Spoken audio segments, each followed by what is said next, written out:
Welcome to Outdrive, folks. I'm your host, Cliff Callis, and each week I'm bringing you actionable marketing insights you can apply to reach, connect with, and convert rural American consumers. Outdrive is powered by Callis, a full-service advertising agency with a focus on marketing rural America.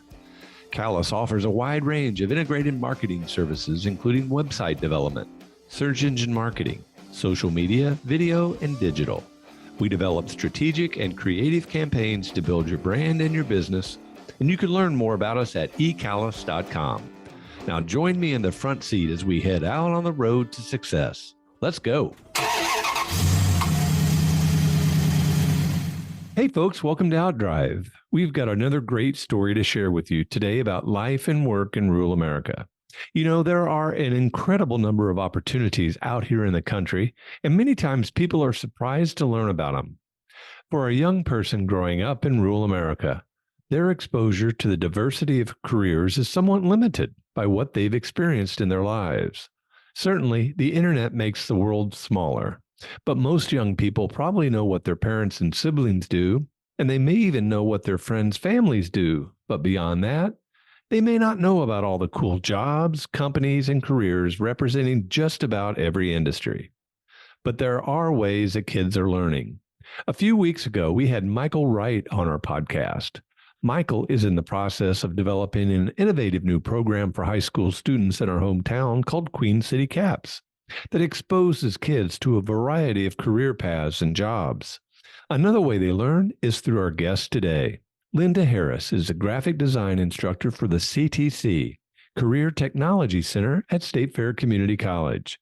The CTC focuses on providing dual college credit courses in several different industries to high school juniors and seniors in the region around us. Linda is a former employee of Callis, having started as a graphic designer 25 years ago. When she left 16 years later, she was our creative director, and she is very well prepared to use her experience, skills, and talents to teach today's young people. We're anxious to hear about the CTC program and how they're introducing high school students to the world around us. Welcome to Outdrive, Linda. Well, thank you, Cliff. Thanks for having me. I've been looking forward to catching up with you, and I know we have a lot to talk about today. I'm excited for you to share about the opportunities that are available for high school students living in rural America. And I know specifically to talk about the State Fair Community College Career Technology Center. You know, you and I go back a long way. You worked for Callis for a number of years in a variety of roles, always did a great job. And I know you have some takeaways from that time with us. And now you're teaching. And I think that's exciting. So let's start by letting our audience know a little bit about yourself.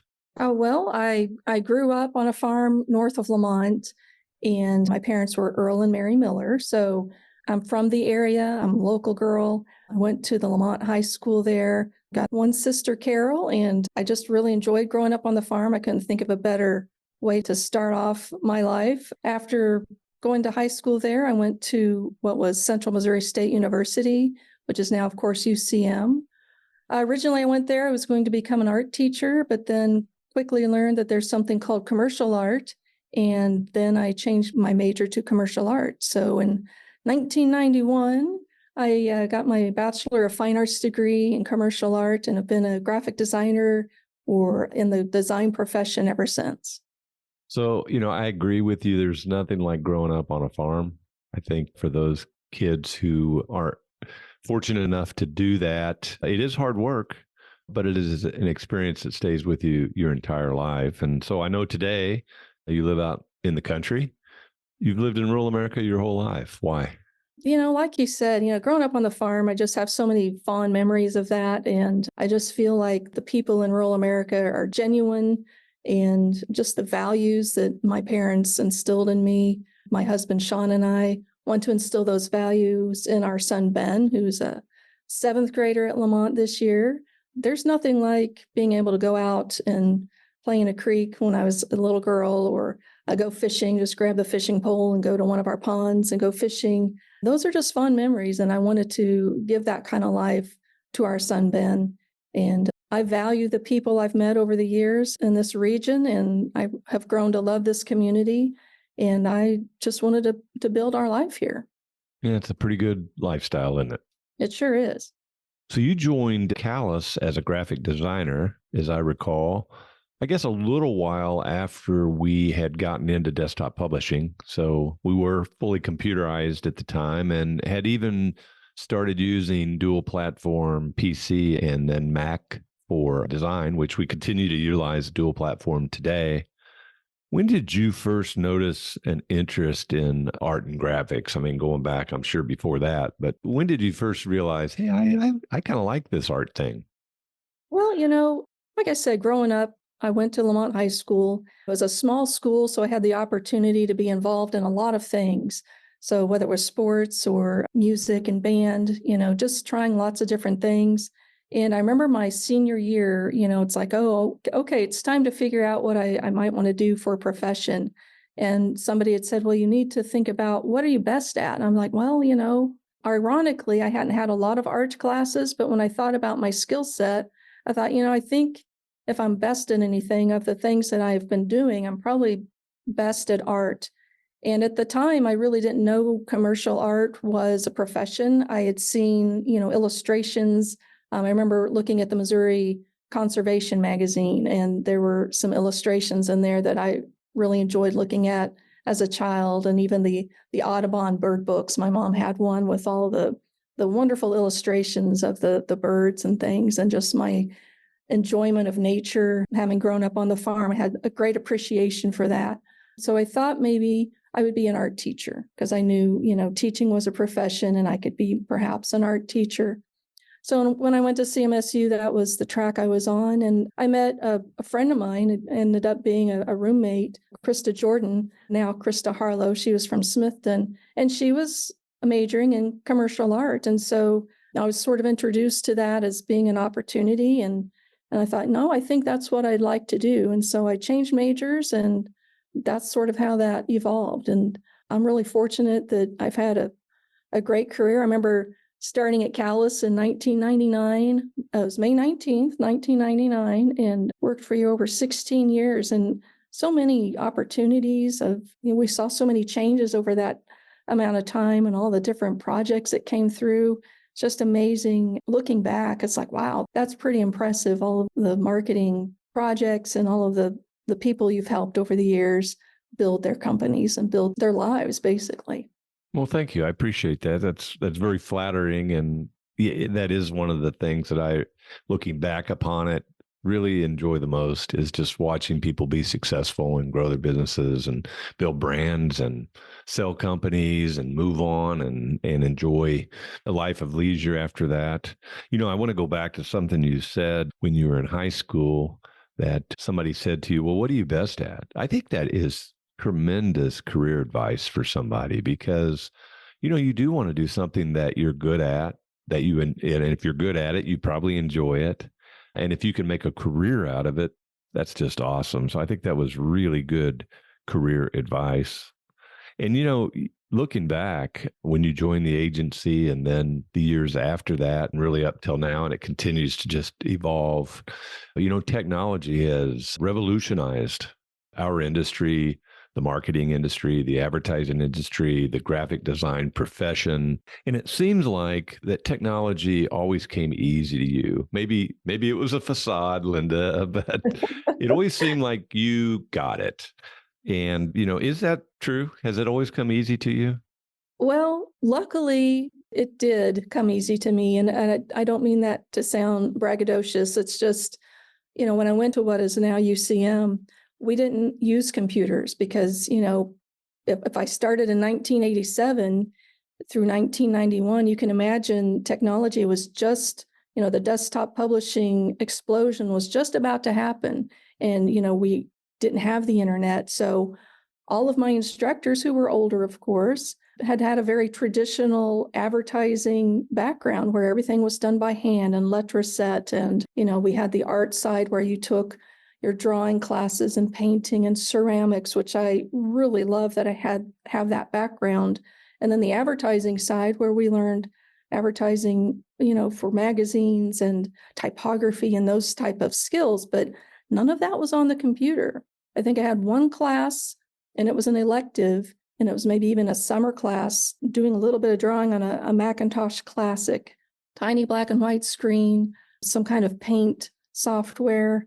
And so when I graduated and went, my first job was at a place called Graphic Specialties in Overland Park, and they had Macintosh computers. And luckily, I was able to catch on quickly. And I think it was just learning a tool, not being intimidated by it. Like I tell some of my coworkers, they kind of joke that, oh, I couldn't be behind a desk all day. And I say, well, these computers are our tools, just like, the hammers or the welding equipment are your tools. And just being able to be creative, I was interested in that. And of course, learning the Adobe software, Photoshop, Illustrator, InDesign, and what I'm teaching my students now, I've just really enjoyed doing that and seeing how those softwares work together and just being creative. So thanks for thinking that it came easily. I don't know if it was easy, but I just had an interest in it. And I think where there's an interest, you have that drive to want to learn how to use something. When I saw the cool stuff you could do, I was like, wow, this is really neat. So it worked out for me. I know some people might have had a hard time with that transition, and I do feel for them because we really did get thrown into the deep end quickly, especially when you graduate, when this technology is just really bursting on the scene. But yeah, you just got to get in there and swim, I guess. Yeah. Well, you did. And, as I think about it, you probably had a great educational path and transition into the career and the workforce because, as I think about the creative process, even today, I try to coach our designers to do this. It's really easy to go from a directive for a project right to the computer and start doing that. But I think that mental process in between there is really important to think through what it is that you're going to do before you just jump in and start doing it. You're really tweaking faster than you're really creating, in my mind. You agree with that? I think there's a lot to be said to the creative process. And over the years, I've really thought about what makes a person creative. And I believe all of us are creative. Let me say that from the get-go. But how do people be creative? What environment makes them the most creative? And I think it varies depending upon each person and their personality. But for me, and I think people like me who are a little more introverted, that time to process and cook on ideas is very important. I think there are people in the world who are crockpots and people who are microwaves, and we both coexist, and that's wonderful. But that creative process, like you said, sometimes you really have to simmer on that idea and think through it. I think that set me up to have more of a creative mindset moving forward into my career. And I think about the timing of when you were at the agency, and I really believe that that's the time when we really refined our creative process. And you were a big part of that. You served as our creative director for several years. But, the idea of, okay, you get this idea, but then you fill your head with all this information that's relevant to maybe it's a problem or an opportunity, and then you let it incubate. And at some point, boom, the illumination process occurs and you've got something that you can, develop from then. That's true. When each of your clients, looking back, had their own individual goals and their own individual personalities of their company, like their own brand has its own personality. And so getting to know each of the clients was important. Getting to know what their goals were was integral in having a marketing campaign or a product that is relevant.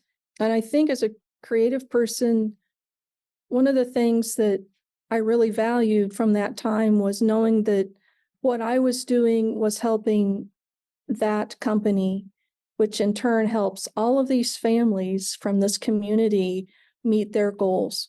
Because sometimes, people can focus on earning money and a prestige or whatever that is. But for me, the helping of people, that was something that really hit home. When I see these companies that your company serviced in this region, They're the ones who are paying for the sponsoring the sports teams, the little league teams, or doing things with the arts in the community to sponsor things. And it just comes full circle. And, I think that's that rich heritage that rural America has, is the partnership with each other in the community that we build. And so getting to know, backing up to the creative part of it, getting to know your client and getting to know their hopes and dreams for their company, which in turn helps their employees. That's all part of it. And that's part of the creative process that I really enjoyed and valued the most. Well, you were good at it. And I really saw your understanding of that blossom really over the years, which is one of the things we really focus on here from a professional development point of view with all of our associates. You can go to college, you can get a marketing degree or a graphic design degree or a computer technology degree, but you don't really get to understand deep down what marketing really does until you get in and do it. And I know you jumped in and learned it over the years while you were here. I assume that you liked it. Yes, I did. I look back, Cliff, at some of the things we worked on and those opportunities that you allowed me to be a part of. And I'm very thankful for that. And you are right that you grow as a person and as a professional through the years. Not having those opportunities to work on projects that pushed me a little bit forward to help me grow my skills, I wouldn't be where I am today without that opportunity. And that's something I want to instill in my students, is that you don't come out, even from my program or even from going to college set for life. You have to continue to grow your skills, especially with technology. It's never going to stop. So you're going to have to keep up with things, and it's going to evolve over time. You got to be able to push yourself and take those opportunities to grow as a person and as an employee, as a community member, and just be a good part of the citizenship that wherever you end up. And I look back over some of the projects and I think, wow, look at these things that help build my skills so that maybe today, as an instructor, I can pass those things on to my students. Well, let's talk a little bit about that. You left the doing or creating, producing graphic design to teaching it. Why did you decide to make that move? Well, a lot of it comes down to becoming a mother. Like I mentioned before, my husband and I have been married 17 years, and we're blessed with our son, Ben, who's a seventh grader now, and I'm sure I'll embarrass him, but I just wanted to be a bigger part of his life. You know what it's like to have children who are active and you want to be at their activities. And I wanted to find a way to be there for my son. My husband's a teacher, so he had that calendar sort of having the summers, I would say, off, although the teachers do a lot of work over the summers. But I just wanted to be there as much as I could, have more of a calendar that fit with both my husband and my son, which was a very, very selfish way to get into teaching. But the other part of it is going back to, as you recall, my first semester at UCM was to become a teacher. And I really felt like for a time there, for instance, I was working at UCM in their marketing department, and we had students who we were sort of mentoring. They were graphic design students.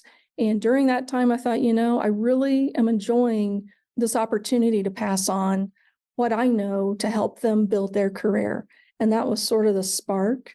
Jill Gantz was working here at the CTC, and she reached out to me and said, hey, you know what? There's this opportunity that you might be interested in. And I'm thankful to her for thinking of me. And I applied, and it was a great fortune to be able to make this transition because I love it. Well, good. And I bet you're great at it. Tell us about your job now. What all is involved in it? Well, I have a maximum of 32 students. We have 2 sessions, one in the morning and one in the afternoon. And each session here is 2 hours and 35 minutes. So they're here with me for quite some time. It's 5 days a week, Monday through Friday. And in both sessions, there'll be first-year students and second-year students. So the graphic design program out here at the CTC, it's a 2-year program. We are teaching juniors and seniors in high school from 12 surrounding school districts Of course, there's the Sedalia School District, and of course Lamont Northwest, and even as far away as Warsaw. So depending upon which session they're in, students get here for my morning session at 8 in the morning, and they're released at 10:35. I turn around and do it again in the afternoon with my afternoon session. We start off at 11:45, and then that class is over at 2:20. So they're here a long time. I would say over the course of the 165 days that they're in class, they get 426 hours of training per year. So over the course of 2 years, they've had 852 hours of training in graphic design. So I teach them what I consider to be the meat and potatoes of my industry, and that's the Adobe software, especially Photoshop, Illustrator, and InDesign. We've got 18 brand new iMac computers, so they have state-of-the-art equipment. And while they're here, if they qualify and if they're successful over the course of 2 years, right now they can earn 15 free dual credit hours through State Fair Community College. So that's sort of a big picture overview of what I'm doing out here. Yeah. Well, and that's a real leg up on a college education, isn't it? I mean, that's a semester, really. 15 hours is a semester. So that's a great head start. I'm assuming then that maybe you see some of those kids back on campus later on. I know you're not teaching at the collegiate level, but maybe knock into them around the campus or see them taking, I guess, what would be the advanced classes after you get done with them. That's right, Cliff. A lot of them do go on to State Fair Community College and continue their education here. Some are seeking an associate's degree where they'll move on to a bachelor's degree. Some of them do move on straight to a bachelor's level college. A lot of them have gone to UCM, had one go down to Springfield, MSU. This year I've got one going to Michigan and one headed off to Colorado after they graduate. So regardless, they still earn those free college credit hours here from State Fair Community College, which, like you said, is a great leg up. And the nice thing is all of our programs here offer dual credit. I'm hoping to add more dual credit as I try to build this program in partnership with State Fair Community College. And I know a lot of our instructors here have at least that many, and many have quite a few more dual credit hours available in their programs. So the opportunities are really great out here at the CTC. So I'm guessing that there are even some of your students that come out of your program that are ready to go right into the workforce. Are you seeing that happen some as well? There are some people who have graphic design skills that could go right in. We have Interstate Studios and, of course, Jostens here in town. And I try to explain to my students that everywhere you look, you see graphic design. There are maybe some firms that need an in-house marketing person or a graphic designer. If you look, there's graphic design all around. I point out usually when the students come in to tour the facility to see if it's something they're interested in, I'll say, well, you have a logo on your shirt and you have a logo, and help them realize that graphic designers make those, and that graphic designers probably designed the icons that they saw on the dashboard of the car that they drove in, or the emblem on the front of the car. There's so many industries that can use a designer, somebody that has a creative mind and the skills to make things. I try to make sure my students know that regardless of their future career, that these are skills that they can use. I have some who want to be entrepreneurs, and I'm like, well, you're going to have to market your business. One wants to have a dog grooming business when they finally get through college or through high school at least. Marketing is important to whatever profession. And if you have graphic design skills, I think those are marketable skills. So some do go right into industry. Others are headed off to college. And I have some students who, to be honest, they just don't know. But because keep in mind, these are juniors and seniors in high school, and they're trying to figure that out. But I welcome them as they try to figure out what their career should be. Yeah. Well, and there's so many opportunities today. And again, it kind of goes back to, what are you best at? What do you enjoy doing? What do you think makes a good graphic designer? I think being curious makes you a good graphic designer. I think while you're working, if you say to yourself, what if, that helps push you to see what else you can do. I think those are the two most powerful words that I hear in my mind I say to myself, well, what if I did this? Or what if I changed that? Or what if we went this way? Being curious, being willing to continue to learn throughout your life, because you won't be finished once you get a degree or once you land that first job. The industry is ever evolving with technology. Being curious makes you a good graphic designer. I think that's great insight. And I'll take that a step further and say that I think curiosity is probably the best attribute for a marketer in general. You know, that what if, the why. I think those are just really powerful ideas for someone to have in their heads. And if it comes naturally, they're probably going to be a good marketer or a good graphic designer. So I know that graphic design is not the only skill set that a person can learn at the CTC. Talk a little bit about some of the other programs that State Fair Community College houses out there. Oh, I'd love to. We have 9 technical programs that students can attend out here. We have automotive service technology, building trades, criminal justice, early childhood professions, health occupations, industrial equipment maintenance, precision machining technology, and welding technology, and of course, graphic design, which is the one I teach. All of our instructors out here have industry experience, which I think makes them especially qualified to teach these students to help prepare them for a career. I can't speak to all of the programs, but I know when graphic designers come into my classroom, I do teach graphic design, but I try to teach them some of the soft skills they're going to need in industry. They're going to learn how to research jobs. They're going to go on Indeed.com and find jobs in the area for graphic designers.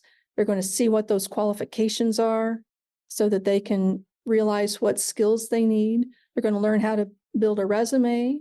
We have a partnership with Interstate Studios. They come out every year and do a mock interview for us so that students can get practice giving answers to an interview scenario. And one thing I want to mention is, we keep relevant by having each program has an advisory committee where they have industry partners in the area. That's how we know if we're on track with what we're teaching. For instance, Cliff, you're probably aware that Stephanie Lindbergh, your art director, is on my advisory committee along with a lot of other industries in the area. Those are so valuable to our programs here. They help us to know what software we might be teaching or some of these other industries, any of the technology that they need to be learning so that the area industries will have a strong workforce in the future. Yeah, I think that relevancy is really important, and staying attuned to the trends and, where the industry is going, where the profession is going. And I have to think that AI, artificial intelligence, is creeping into what you do because it's everywhere and it's scary as hell, but it's here and we need to figure out how to take advantage of it and utilize it for the positive. How is AI impacting what you do or what you teach or how you do your job? You're right, Cliff. It is really infiltrated our industry, especially the graphic design world. I was fortunate enough to go to Adobe Max this year in Los Angeles, and the sneak peeks there were really exciting, but a little scary too. There were some things that went viral. I'm sure that the Project Primrose, that were that digital dress, the lady was wearing the dress and it changed. That was something that I saw on social media that kind of took off. So that was really cool to see. One of the other projects that they announced, which I thought was quite interesting, and I could really see a lot of use, especially in the teaching field, was one that they're calling Project Dub, where, for instance, if you took a video, Cliff, you could have it translated into all of the different languages, whether, French, Spanish, Korean, you name it. You could have your video with it looking like you were speaking that fluently, somehow generating your mouth to move, enunciating the words just as if you were speaking those languages. I think as a teacher, that's a wonderful opportunity to reach students who do speak other languages. But I think obviously Even prior to hearing about that project, dub, dub, dub, we're all aware of videos that are called deep fakes and things that are a little more evil, so to speak, that are trying to fool people. So we have to be ethical in all the things we do. And when I brought that information back to my students, I said, here are the things that are being introduced. And even within Adobe Photoshop and Illustrator, those programs have already updated to have AI available to us. My students, ironically, I expected them to just sort of jump on that new technology and just want to use it.